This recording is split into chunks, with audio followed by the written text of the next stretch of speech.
Our next speaker, Jake Lewis, is the founder and director at GAP at Glenbrook, a GAP semester program in New Hampshire. He's a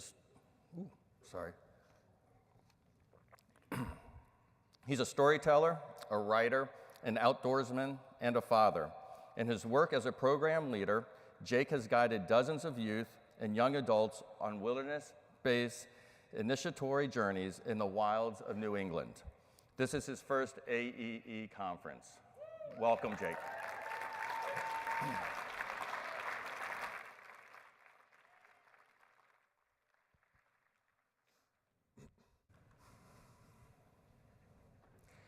Take a second for me and think of your best friend. Now I know you probably have lots of best friends, but think about the brother or sister that you choose every day, and they choose you too.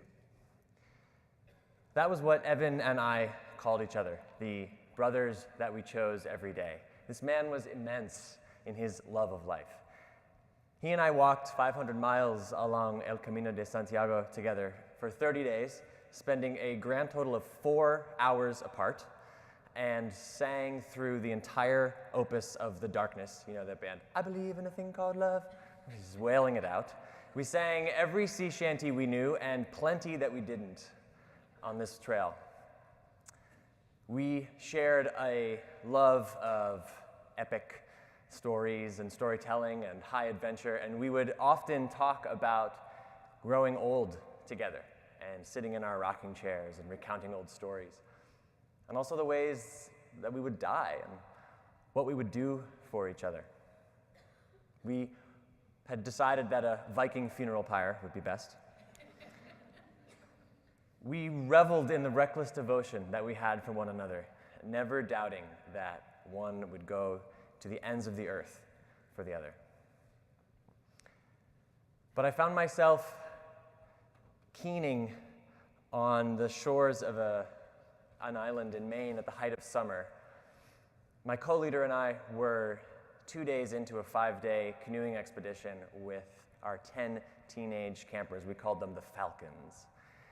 And I received a call that I'd been dreading. Evan had died in the night of cancer after dying with it for 2 years. He was 26, as was I. And you have all these stories that you tell yourself. You have all of these imagined futures, and these are directions. These were directions that I had set the compass of my days by. Direction is a word that comes to us from Old French and Latin, and from those roots it means something like the straight path that you are on to get to where or what you want.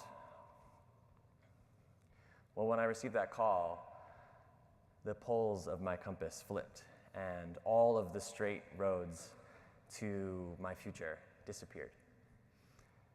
My directions were irrelevant, my compass was utterly useless and pointing only to what had been immovable and trustworthy, and now was just a place I could never go. And I was just howling out. You can take the Viking funeral pyres, you can take the grand endings that we had envisioned, you can even take the old men in rocking chair days from me, but to not even be there when he dies, there was nothing I could do for the man for whom I would do anything. I was without a map and without direction. It's not the same as being lost, though. I wasn't lost, and neither was he. And people will say and have said, I'm sorry for your loss. But it wasn't quite that. It's that I had no direction. I was directionless and bewildered.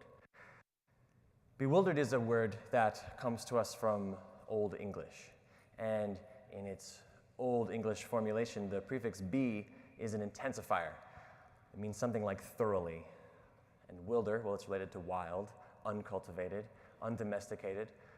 This word wilder means something like to be led off the path into the woods without rationalization or purpose or planning.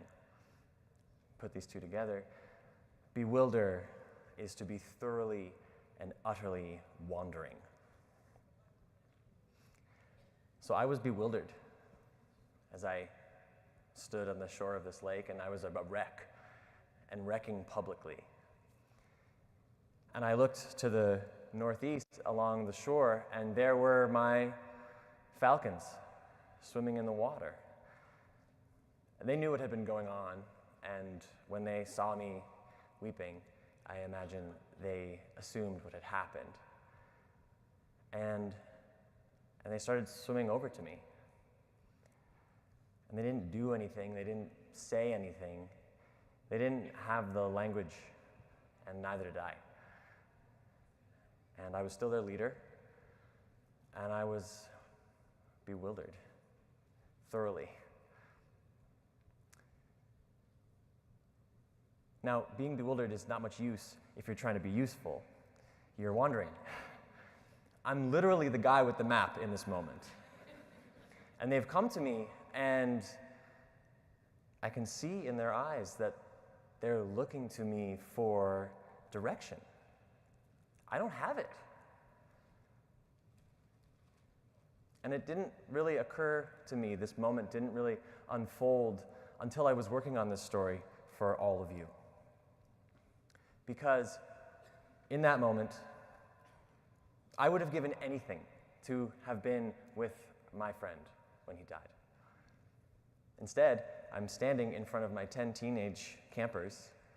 My compass is spinning, the glass is cracked, the map is totally burned, and in so doing has burned me up, and all that's left is this very thin and small tendril, frail and fragile, of Jake Lewis.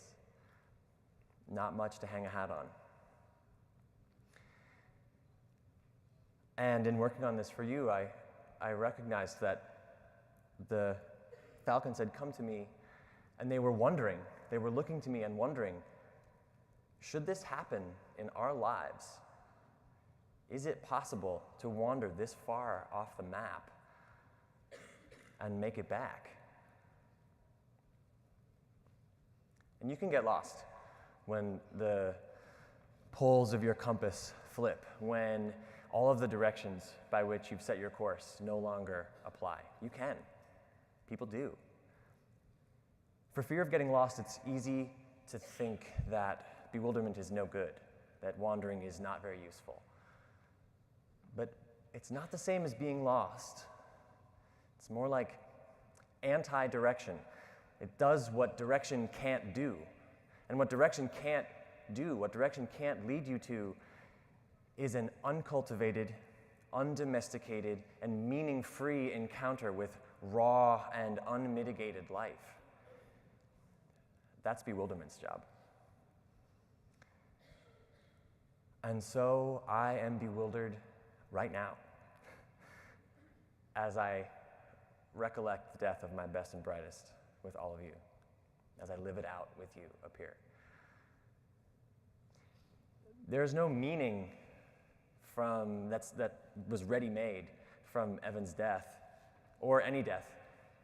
It didn't saunter into my life covered in tear-offs that you could just rip off and say, okay, here's the meaning of this experience, and you can call this number if you're confused about it. No, I have had to make it, and make it with others, too. May it be that I am making it here with all of you. Thanks for your attention.